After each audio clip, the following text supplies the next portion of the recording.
नूरपुर गांव में रहने वाली सीमा और अंकु दो भाई बहन थे। वो बचपन से ही अनाथ थे।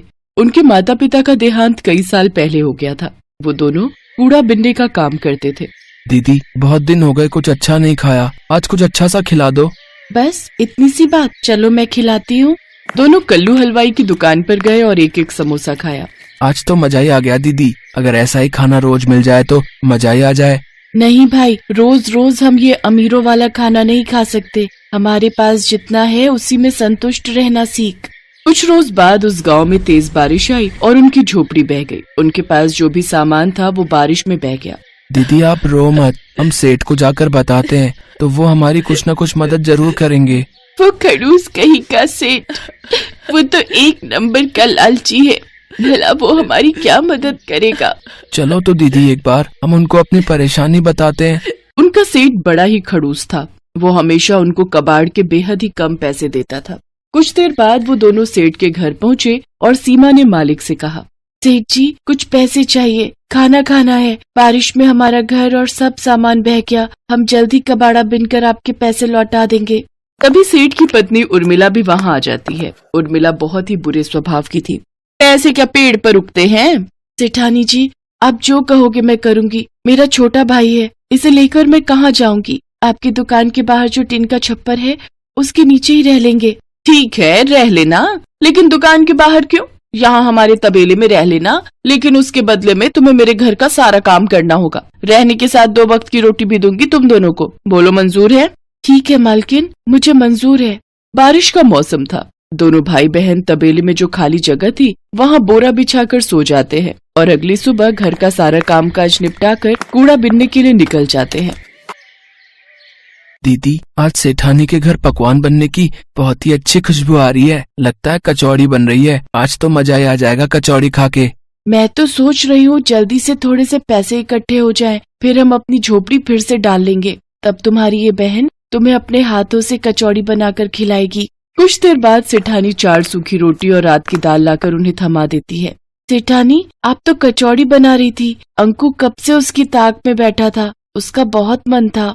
चुप कर, तू ये अमीरों का खाना है और तुम जैसे भिखारियों के लिए नहीं है। चुपचाप से ये दाल रोटी खाओ और फिर सो जाओ। सुबह 4 बजे उठकर गाय भैंस को चारा भी डालना है तुम लोगों ने। सेठानी वहाँ से चली गई। सीमा और अंकु की आंखों में बासी खाना देखकर आंसू आ गए। फिर सीमा ने अंकु से कहा, तू मत रो छोटे, मैं जल्दी तुझे कचौड़ी बनाकर खिलाऊंगी। दिन भर काम करके भूख लगी थी, इसलिए उन्होंने बासी खाना खा लिया और फिर तबेले में सो गए। अगले दिन घर का काम निपटाकर जब वो कूड़ा बिनने गए तो अंकु ने वहाँ एक चमकती हुई चीज देखी। दीदी यहाँ आओ, देखो तो ये क्या है। सीमा ने जब उसे बाहर खींचा तो देखा वो एक बहुत ही सुंदर कढ़ाई थी। ये कढ़ाई, ये भला हमारे किस काम की? लेकिन बाजार में बेचकर पैसे जरूर मिल जाएंगे। हाँ लेकिन नहीं, हम इसे बेचेंगे नहीं। जब हमारी झोपड़ी बन जाएगी तब मैं अपने भाई को इसमें कचौरी बनाकर खिलाऊंगी। वो दोनों छुपकर उस कढ़ाई को तबेले में ले आए। अपने हाथ में कढ़ाई लिए सीमा अंकु से कहती है, एक दिन मैं अपने अंकु के लिए इसी कढ़ाई में कचौरी बनाऊंगी। दीदी मेरा मन तो अभी भी बहुत कर रहा है कचौड़ी खाने का। काश कि कोई जादू हो जाए और ये कढ़ाई कचौड़ी से भर जाए। उसके इतना कहते ही वो कढ़ाई कचौड़ियों से भर गई। दोनों भाई बहन ये चमत्कार देखकर हैरान थे। इसका मतलब ये कोई जादुई कढ़ाई है, इसीलिए इतना चमक रही है। मैं एक बार और कहती हूँ, काश की जल्दी से कोई जादू हो जाए और ये कढ़ाई मिठाई से भर जाए। उसी पल वो कढ़ाई मिठाई से भर जाती है। दीदी इसमें तो सचमुच मिठाई आ गई। मुझसे तो अब इंतजार नहीं हो रहा। सेठ सेठानी भी सो गए हैं। चलो अब जल्दी से ये खाना खा लेते हैं। उन दोनों ने सेठानी का दिया हुआ खाना भैंस को डाल दिया और पेट भरकर वो पकवान खाए। फिर उस कढ़ाई को ले जाकर तबेले में घास के नीचे छुपा दिया। जब भी उन दोनों को भूख लगती वो कढ़ाई से अपना मनचाहा खाना मांग लेते। साथ ही सेठानी का दिया हुआ बासी खाना गाय भैंस को डाल देते। अगले दिन उन दोनों की सेहत को देख सेठानी अपने कमरे में सेठ जी से कहती है, इन दोनों को तो मैं बासी खाना देती हूँ, फिर भला इनकी सेहत पर कोई असर क्यों नहीं हो रहा? ये दोनों तो दिन पर दिन फूलते ही जा रहे हैं। सही कहा भाग्यवान। मैं भी देख रहा हूँ कि कुछ दिनों से इनकी सेहत बहुत अच्छी हो गई है। कहीं ऐसा तो नहीं कि कबाड़ बीनते हुए इनके हाथ कोई खजाना लग गया हो। तुम इन पर नजर रखना शुरू कर दो। इसके बाद सेठानी ने उन पर नजर रखना शुरू कर दी और उसे उनकी उस जादुई कढ़ाई के बारे में पता चल गया। भाई आज जो तेरा मन है इस जादुई कढ़ाई से मांग ले।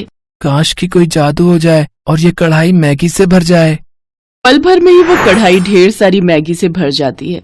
दोनों भाई बहन बड़े मजे से उसे खाते हैं। अच्छा, तो ये वो जादुई कढ़ाई है जो इन गरीबों को अमीरों वाला खाना देती है। इससे तो मुझे चुराना ही होगा। अगले दिन मौका मिलते ही सेठानी ने वो कढ़ाई निकाल ली। देखो जी, ये उन बच्चों की सेहत का राज, ये जादुई कढ़ाई जिसे मैं चुरा लाई। अब देखो, मैं तुम्हारे लिए गर्मा गर्म पकवान बनाती हूँ। ए जादुई कढ़ाई, अपना जादू दिखा और हमारे लिए बिरयानी बना दे। अरे वाह, ये तो कमाल हो गया। अब तो तुम्हें कभी खाना बनाना ही नहीं पड़ेगा। तुम्हारी मेहनत भी बचेगी और राशन पानी का खर्चा भी। बिरयानी खाकर तो सचमुच मजा ही आ गया। अब बस गर्मा गर्म दूध मिल जाए तो फिर तो मजा ही आ जाए। लो, अभी लो। ए जादुई कढ़ाई, जल्दी से गर्मा गर्म दूध दे दे। गरम दूध देख सेठानी ने कहा, ए जादुई कढ़ाई, हमारे यहाँ हमेशा ही गरम गरम दूध की नदियाँ बहती रहे। तभी पूरे घर में गर्मा गर्म दूध की नदियाँ बहने लगी और सेठ सेठानी के पैर उसमें जलने लगे। अरे बस कर जादुई कढ़ाई, जल्दी से दूध देना बंद कर दे। दोनों के पैरों में खौलते दूध से छाले पड़ गए, लेकिन कहीं किसी को इस बारे में पता न चल जाए, इस कारण वो चुपचाप वो दर्द सहते रहे। सीमा ने ये सब देख लिया और दरवाजे पर खड़ी सीमा कहने लगी, आज आपके लालच ने सेठानी जी आपको कितनी बुरी तरह जला दिया। काश की कोई जादू हो जाए और ठंडे पानी से ये घर बच जाए। कढ़ाई से ठंडा पानी निकलने लगा और सेठ सेठानी जलने से बच गए। ए जादुई कढ़ाई, तू जहाँ से भी आई है वहीं वापस चली जा। सेठ सेठानी दोनों ने अपने किए की सीमा से माफी मांगी। वो जादुई कढ़ाई हमेशा हमेशा के लिए गायब हो गई। तुम नहीं होती तो आज हम जल ही जाते। तुमने हमारी जान बचाई है, इसलिए आज से तुम तबेले में नहीं, मेरे घर में मेरे बच्चे बनकर रहोगे। साथ ही अब मैं तुम्हें रोज अमीरों वाला खाना खिलाऊंगी। उस दिन के बाद से सेठ सेठानी दोनों बच्चों को अपने बच्चों की तरह प्यार करने लगे और उन्हें अच्छे स्कूल में पढ़ने के लिए डाल दिया।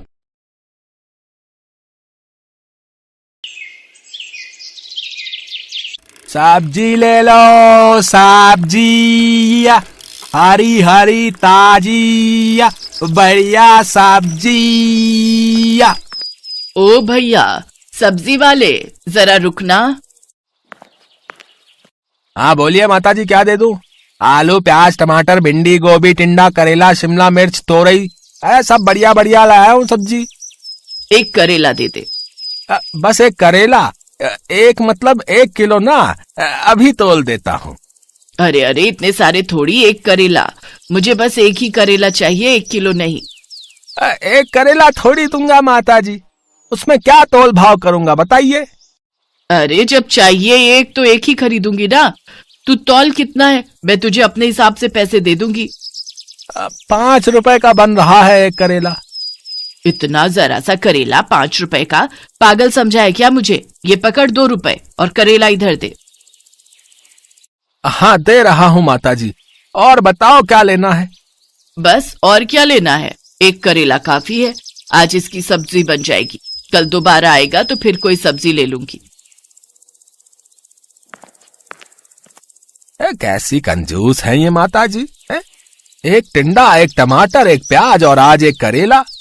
रोजाना मेरा इतना समय खराब कर देती है, मानो ढेरों सब्जी खरीदनी हूँ। अब तो इस गली में रुकूंगा ही नहीं। हाँ, दूसरी गली से निकल जाऊंगा। राम जाने इनके घर वाले इनके साथ कैसे रहते होंगे। ये है संतोष। संतोष अपने पति और बेटा बहू के साथ इस मोहल्ले में कई सालों से रह रही हैं। संतोष के कंजूस स्वभाव को मोहल्ले में सब जानते हैं, इसलिए सब संतोष से दूर रहते हैं। संतोष कंजूस होने के साथ साथ बहुत ही चालाक भी है। अपने पैसे बचाने के लिए वो कोई ना कोई नया तरीका ढूंढती रहती है।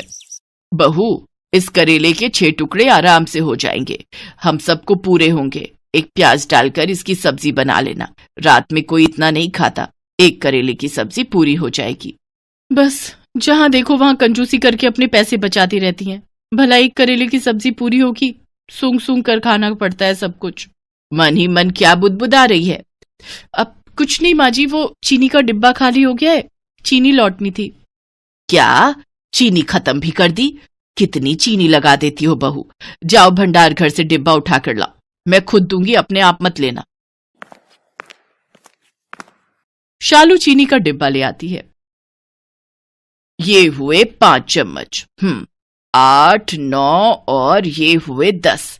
ये लो बहू, पूरे 10 चम्मच चीनी है। ये चीनी 2 महीने चलनी चाहिए। चाय में गिनकर सिर्फ 5 दाने चीनी के डाला करो, ज्यादा मीठी चाय सेहत के लिए अच्छी नहीं होती। माँ जी 10 चम्मच, वो भी छोटे वाले, ये 2 महीने चल जाएंगे, ये तो कुछ भी नहीं है। ये चीनी तो 15 दिन क्या 1 हफ्ता भी नहीं चलेगी माँ जी। जितनी दी है उतनी ही लो, इससे ज्यादा नहीं मिलेगी। घर चलाना किसे कहते हैं, मेरे से सीखो। संतोष और शालू अभी बात कर ही रहे थे कि तभी दरवाजे पर बिजली के बिल वाला आ जाता है। माताजी बिजली का बिल ले लो। हैं, इतनी जल्दी बिजली का बिल आ भी गया? अभी तो आया था, लाओ भैया दो। संतोष बिजली का बिल देखते ही घबरा जाती है। 8,000 रुपए, इतना बिल? ये सब गर्मियों की वजह से हुआ है। गर्मियों में और चलाओ, पूरी रात एसी, दिन में भी एसी एसी। अब पंखा चला रखा है, इसे बंद करो। आज मौसम अच्छा है, मैं ऐसे ही बैठूंगी। क्या हुआ संतोष, इतनी गुस्से में क्यों हो? ये लो बहू, दशहरी आम आ गए हैं, रास्ते से लेता हुआ आया हूं। ठंडे पानी में भिगो दो, रात को सब मिलकर खाएंगे। अरे क्यों इतना खर्चा करते हो? अभी दशहरी आम 80 रुपए किलो है। जब 20 रुपए किलो हो जाए तब सोचना लाने के बारे में। बेकार में इतने खर्चे करते रहते हो। ये देखो, बिजली का बिल 8,000 रुपए का आया है। माँ ये तो कुछ भी नहीं आया, मेरे दोस्त का 15,000 का बिल आया। दिन रात एसी चलाते हैं वो लोग, हम लोग तो फिर भी कितनी बचत करते हैं। माँ जी तो दिन में भी पंखा नहीं चलाने देती हैं, बोलती हैं ठंडा मौसम में बंद कर दे। तो इसमें गलत क्या है? हैं, बचत करती हूँ। संतोष, गर्मियों में तो कम से कम कंजूसी करना छोड़ दो, सर्दियों में तो अलग बात है। वैसे ही बिजली का बिल कम आता है। कितनी गर्मी पड़ रही है, मई का मौसम लग गया है। ये 3-4 महीने ही होते हैं जो गर्मी ज्यादा होती है, फिर आगे कौन सा इतना बिल आना है। तुम भी फालतू की चिंता करती हो। बहू पंखा खोल दो, गर्मी हो रही है। अरे बाहर कितनी ठंडी हवा चल रही है, बारिश आने वाली है, मौसम अच्छा है। जब प्राकृतिक पंखा चल रहा है तो ये बिजली के पंखे चलाने की क्या जरूरत है? तुम लोग नहीं सुधरोगे, मुझे ही कुछ करना पड़ेगा। पता नहीं संतोष के दिमाग में क्या चल रहा था।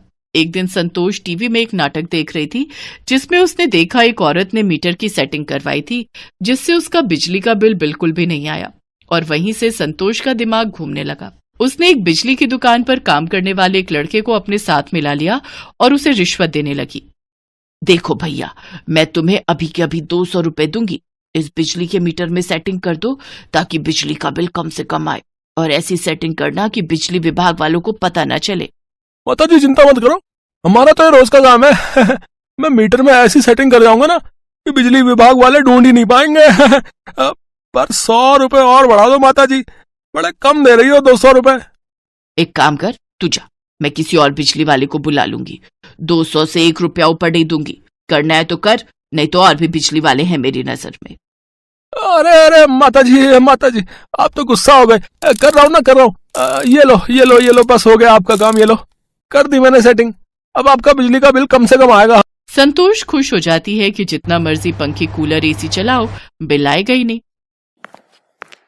माँ जी, बिजली चोरी करना अपराध है, अगर किसी को पता चल गया तो मैंने सुना है बहुत जुर्माना लगता है। तू अपने काम से काम रख, और खबरदार अगर तूने अपने ससुर जी और विनोद को ये बात बताई, वो कल ही सेटिंग हटवा देंगे। संतोष उस दिन के बाद घर में पंखे, कूलर, एसी, लाइट सब कुछ चला कर रखती थी। ये देखकर सब हैरान थे। शालू तो सच्चाई जानती थी, पर संतोष ने उसे साफ मना किया हुआ था। एक दिन पड़ोसन शांति संतोष की सारी बातें सुन लेती है। बस इतना सा बिजली का बिल, मुश्किल से 1500 रुपए का बिल आया है। ये तो मजे ही आ गए। इस बार कितनी बचत कर ली मैंने बिजली चोरी करके। देखा बहू, मैंने कितना दिमाग लगाया मीटर में सेटिंग करवा कर, बिजली का बिल कितना कम कर दिया। धीरे बोलती हूँ, दीवारों के भी कान होते हैं। अच्छा, तो ये संतोष बिजली की चोरी कर रही है, उड़ा लो मजे। कल ही जाती हूँ बिजली विभाग में संतोष के खिलाफ बिजली चोरी की रिपोर्ट करने। शांति संतोष से जलती थी। दोनों की शादी एक साथ हुई, एक साथ बच्चे बड़े हुए, पर संतोष की बहू दहेज अच्छा लाई थी और शांति की बहू दहेज नहीं लाई थी। एक दिन संतोष ने यही ताना शांति को मार दिया था, जिस कारण शांति संतोष से गुस्से में रहती थी। बदला लेने की भावना जब मन में आ जाती है तो इंसान कुछ नहीं सोचता। शांति ने बिजली विभाग वालों को संतोष के बारे में खबर कर दी। बिजली विभाग वालों ने संतोष के घर छापा मार दिया और मीटर की चेकिंग हुई, जिसमें साफ साफ घोटाला नजर आ गया। संतोष को 60,000 रुपए का जुर्माना भरना पड़ा। संतोष, तुम्हें कितना समझाया था कि इतनी कंजूसी करना ठीक नहीं है, पर तुम कहाँ मानने वाली थी। अब बचत करने के चक्कर में 60,000 रुपए का नुकसान हो गया। मुझसे बहुत बड़ी गलती हो गई। ये शांति ने सारा काम खराब किया है। उसने मुझसे बदला लिया है। माँ, ये बात अलग है कि शांति आंटी ने गलती की है, पर गलत तो आप भी हो ना। आपने तो बेईमानी की है। इतना बुरा लग रहा है, सबको पता चल गया। अरे अब बस भी करो आप और पापा जी। माँ ने तो हमारे लिए सोचा। ये अलग बात है, माँ जी भले ही कंजूस हैं पर बहुत सीधी हैं। उन्हें सही गलत का मतलब ही नहीं समझ आता। वो बेचारी तो गलती कर बैठी इसलिए ऐसा हुआ, पर आप दोनों तो जानबूझकर उन्हें डांट रहे हो। गलती इंसान से ही होती है। माँ को अपनी गलती का एहसास हो गया कि बहुत बड़ी बात है। माँ जी आप चिंता मत करो। अरे ये पंखा क्यों बंद है? रुको मैं अभी चलाती हूँ। अरे बहू रहने दे, बिजली का बिल बहुत आएगा। अब तो मीटर में कोई सेटिंग भी नहीं है। माँ जी अभी भी और सब ठहाका लगाकर हंसने लगते हैं। संतोष को अपनी गलती का एहसास हो गया था। उस दिन से संतोष ने कंजूसी करना छोड़ा तो नहीं, पर कम जरूर कर दिया।